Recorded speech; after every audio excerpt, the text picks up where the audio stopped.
Konbanwa minasan. Good evening, everyone. Your host, Super Kami Guru Alucard, back for another episode of live album discussions. And this will be the last one for quite some time. In fact, there won't be an album dropping till September 12th, and my schedule will get a bit hectic around that time with my upcoming trip to Japan. So I might be able to get it done before I leave, but if not, that episode will be done when I return.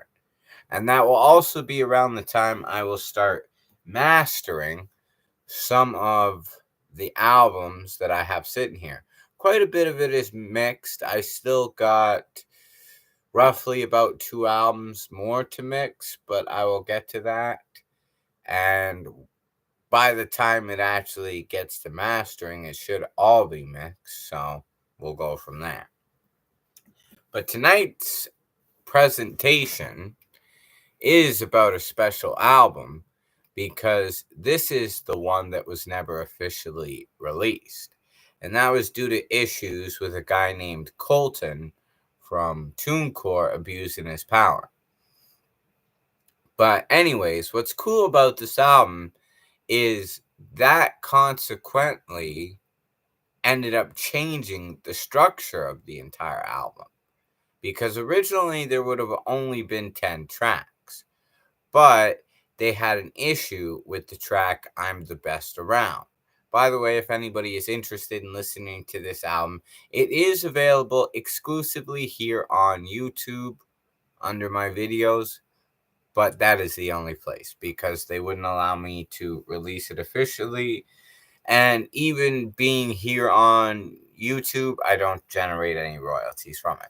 But I didn't want to waste the work because I literally made an entire album that they screwed me out of over one song. In fact, that's why the intro track and the 12th track, the outro, were actually alternative tracks that I offered them in replacement for track number 10 in a hope to not scrap the entire album. Of course, they were dicks about it, and it didn't work out that way. But everything else after that was processed, thank God. And the next album will come out September 12th. Now, getting into this album, I figured I wanted to shed that part of the backstory so you guys would understand that the experience making it was in many ways a lot more enjoyable than releasing it. So, yeah, the track starts off with the intro for A Realm of Shadows. Originally, the 11th track would have been track number 1, Welcome to the Shadow Realm.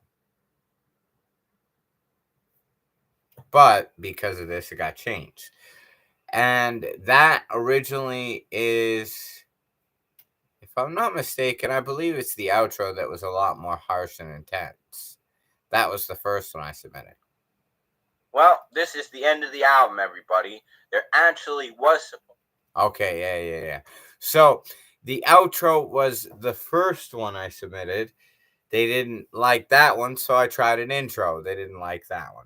But the intro was sort of my passive way of explaining why the album would be different than it originally was planned to be. So that's what that's about. The outro is more of a crazy rant against TuneCore and them screwing over the album, which is true to life. That's kind of what's great about the record. Art imitating life, life imitating art. So, yeah, from the intro, we get into the second track, Dragon Pharaoh, produced by yours truly. In fact, if I'm not mistaken, I believe every beat except for one was produced by yours truly. Everything, you see, that's why I was really fighting with TuneCore over this album, people, because every other instrumental was 100% mine. I made it completely from scratch. That's why them trying to screw me over for an entire album over one song seemed ridiculous. And that's why I got into this fight with them, because Dragon Pharaoh, Reminisce, Cold Hamilton, Whore Biscuit, My Nagoya Princess, Don't Mess with the Bandit King, Chivalry Ain't Dead, What More Do You Want From Me, Welcome to the Shadow Realm, the intro and the outro, all original. Nothing anybody else has borrowed, right? So they screwed me over for one song. But yeah, the second track, Dragon Pharaoh, I really like the steel drums vibe that gives to it. Plus, I like the samples of Yu-Gi-Oh that I use throughout the record to kind of echo the theme of the Shadow Realm based from the show. So that's a constant theme. A lot of Yu-Gi-Oh themes throughout this album. That's why, in a way, it kind of is more suited as a mixtape because of all the Yu-Gi-Oh themes and samples throughout this record. Like there's samples of dragon references from the Yu-Gi-Oh Abridged, and then Reminisce is kind of a more heartfelt ballad about people I've lost in my life. Cold Hamilton is reflecting on an original song I made many years ago in high school and the people I wrote it for, and how times have changed since that original creation of the song. And, all these instrumentals are uniquely me, and I'm very proud of them because they all have very nice, distinct melodies. But that's why that was the hardest thing about this album for me is most of the instrumentation, in fact, we'll say 95% of what's on this album was completely original. So they really screwed me harshly over that. But never again will I be in such a position like that. I'll tell you what. No more covers, no more sampling, none of that. I learned my lesson. It was brutal. At least I didn't get sued, right? So either way, all good. I mean, if it's just like a public cover and experiment, my own spin on the song like it is here on YouTube, and I'm not generating money from it, then it's pretty much like doing karaoke at that point. But, my take on it still exists. So, yeah, that's why I like the consistent Yu Gi Oh theme throughout it. And even when we get to track 5, the sample I used from Yu Gi Oh Abridged fits the theme of what I was going for, dissing the one person that song was about.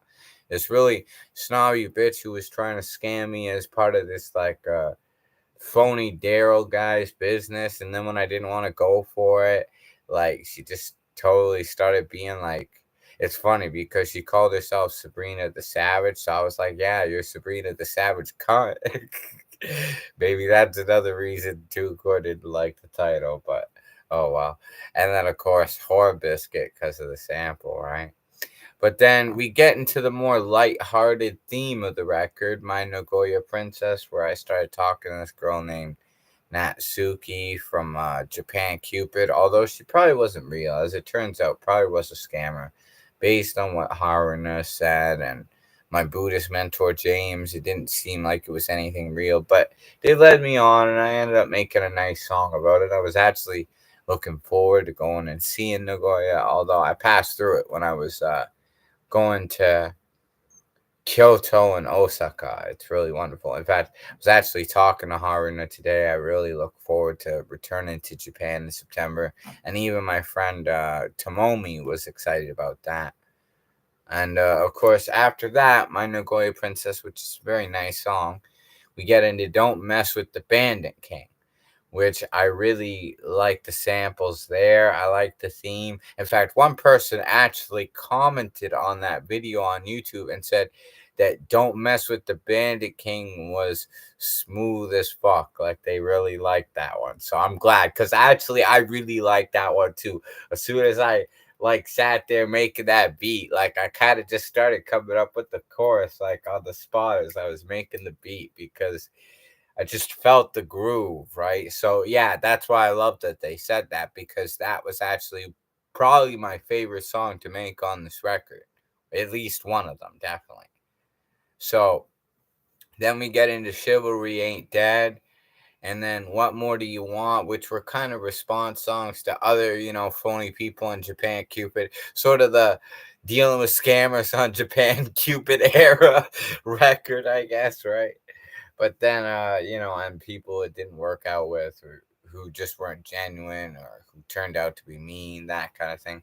And then, yeah, after, Chivalry Ain't Dead, What More Do You Want From Me? That's when it gets into I'm the Best Around, which was my own response track to the song from The Karate Kid by Joe Esposito, You're the Best Around, but it's my own spin, right? Like, you're the best around. No, no, no, I'm the best around. And then, I'm killing the dope raps. And then also I played sax and vibraphone on it because I really liked the melody of it and everything. And I wanted to, you know, not even just cover it, but do my own spin on it because I really liked it, especially because I was hearing anime jokes about it. It was like, yo, yo, yo, when it comes to this music, this rap shit, I'm the best around. That's why my lyrics on that, at one point, I rapped faster than I had ever technically rapped on any other song. I compressed more bars, like I compressed a whole verse in a shorter than 16 bar time frame. I believe it was 12 bars. And for that, that's what I was like. I loved it. It was exciting. Like I had, risen to a challenge. And that's why, like, I really liked making that. And I was all excited. And then that's what two core shot me down. Like, well, I'll put it this way: the plane was flying high at that point, and then it went down like Glenn Miller. It was horrible, but I really I did like making it, and that's why, like, even the next track, "Welcome to the Shadow Realm," with the usage of Egyptian instrumentation, I thought was very cool. And I really did try to use different techniques with the beat to really give this like the vibe of, like, Yu-Gi-Oh! And the Shadow Realm. And well, I'll put it this way: the Shadow Realm is a concept that Yu-Gi-Oh came up with that didn't really exist in the original manga or the Japanese anime, but North Americans came up with it to basically censor the concept of death. But like, uh, it's a place that sounds like a limbo of eternal suffering, like never ending. So in a way, it actually sounds worse than hell. So that's why I was like, oh man, that's dark. And that's why I wanted to make a concept about it, about, like, if people are dueling me, whether it's with the rap, whether it's with the cards, or they playing games with my feelings, I'll banish them to the shadow realm, just like those Millennium items in the show. But I do it like, with my lyrics, with my music. Like, I banish that negative energy that they, project onto me back at them, and, cast it away. So that's why, like, that album was very therapeutic for me, because I had a lot of issues to work out making it. And then, of course, because I did so much of the work myself with this record, I mean, it was kind of just a gradual process. I make beats, write lyrics, and record, one after the other. And that was actually probably the second last album that I fully just, consistently worked on it and made it straight without, like, working on a track here, a track there, because that was on a path where it was making songs every day and then just dividing them into albums, right? Like, so this was the second last album of that era that I had actually done that for. The last one is the one coming in September, which all original instrumentation, all original lyrics, concepts of songs. And I really tried to take it back. Like, I really tried to go back to, the history, the roots, the essence of when I started rapping as 12 gauge. Like, anybody who would know me from back in the Cathedral days, they would have known me as like TPG, 12 phosphorus gauge, or 12 gauge. Like, back in that day when I started, there were a lot of, like, ideas for songs that appeared on these rough mixtapes I would sell for $5, like, record them with just whatever beats I could get off the internet and an MSN mic, right, on laptops. And my first computer and shit. So yeah, that was the hustling days, man. Freestyling for smokes, rapping for tokes, selling mixtapes for fives. It was my hustle, man. It was a great time. But that's where the roots came. Like, and I realized there were so many ideas for songs that I could remember that I had never actually fully turned into songs. So I thought back on all the different mixtapes that I had made and kind of tried to take songs from all the different ones to kind of incorporate like a nice little, reflective history of it, but then also make them more modern, make them relevant to now, change them. And then that's why I say like the return of Super Kami Guru Alucard, because really it is the return. It's the return to that focus of artistry, advancing, moving forward.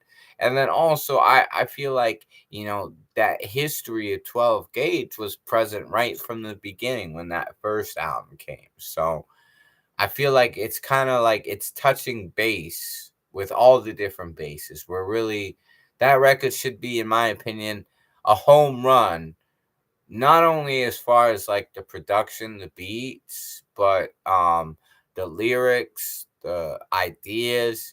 I'm very proud of that record, and that's what I think is great is there is no samples. There is all original instrumentation, all original song ideas, like all my own lyrics, no samples, nothing, and a lot of original instrumentation that I'm playing throughout the album to accompany it.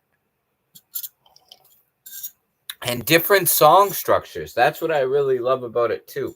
I mean, it's not going to be your typical hip hop album in the sense that it's going to have songs that are all like 2 or 3 verses, 3 to 4 minutes long. It's going to be very different as far as the structure, and probably one of the songs I'm most proud of, which it took so long to make and it was so much work, but I'm just proud of it because I feel like I advanced as a rapper just making that song is the last track on that album, which you guys will see when that album gets released in September.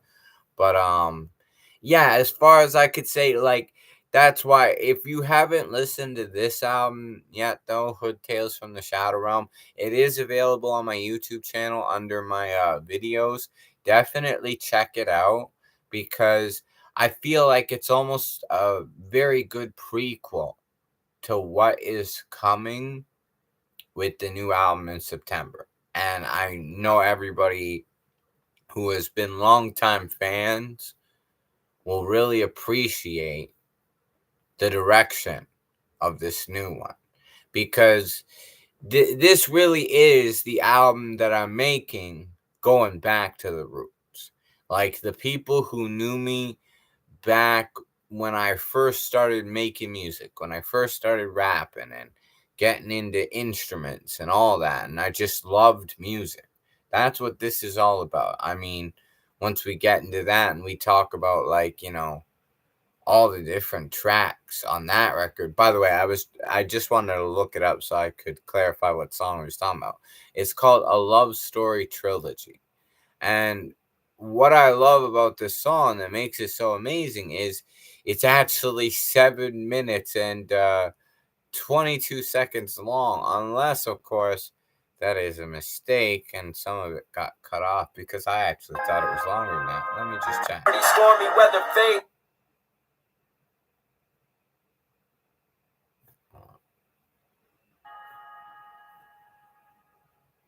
Oh, maybe. Stormy weather fade, Arlena horn scene. No. Okay, so yeah, that song, it's quite a long song, right? 7:22. But the amount of rapping and verses I do on that, I'll put it this way. I don't know if it's as many verses as Immortal Techniques Dance with the Devil or Too Short's Rap Like Me, like those kind of songs, but it's up there in that like category of a really extended song. Like trilogy is right because I would really say like the song is three parts. Like a good way of looking at it is there's six rap verses. There's a chorus that repeats throughout it. And then there's solos that basically break apart each part of the song.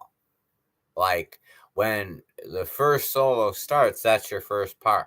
When the second solo starts, that's your second part of the story beginning. And then when your third solo plays, that's your final part, and that's what makes it a trilogy. But that's what's great is there's three different solos, there's the chorus, and then there's six different verses which really take you through the entire history of Super Kami Guru Alucard and reflect partially on everything that led up to it and even tie it into the present day.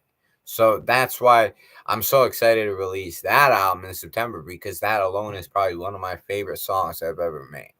Made the beat myself. It very long beat, and I really worked hard on that because it's so long. I didn't want it to get boring and repetitive, so I added so many different changes and things throughout it to make it interesting, right? So it would constantly progress and expand and grow like a story, right? Like build towards its climax. The end you heard there, that's the climax essentially. So, yeah, and that's why like I'm glad I could come on tonight. I'm glad I could finally get this done because I said I was actually going to do it I believe last Friday or Saturday. But stuff came up. It's just been crazy hectic writing the third book, typing my second one, reading the 33rd Stephen King book, which I'm going to be making a review for everybody for the 12th book I read tomorrow. So stay tuned for that. Hopefully, everybody will enjoy it. And, got to start getting some of these reviews done. I mean, I'm already at 33 and I've only made 12 reviews. Well, 11 so far, but it will be 12 tomorrow. But that's my whole point. I really need to get caught up on those. So look forward to that, especially tomorrow. Look forward to the new album in September. And hopefully, when I get back from my trip in October, I'll be able to master all the other albums and start releasing those. So, plenty new music on the way. And then I'm still looking to see how I'm going to work towards maybe getting these books published and edited and all that. But I do really think I've been coming up with some great stories, and hopefully, that will go somewhere in the future too. So, that's pretty much all the recent updates. And as far as like my experience making Hood Tales from the Shadow Realm, yeah, it was a lot more enjoyable making the record than releasing it because of the issues with TuneCore.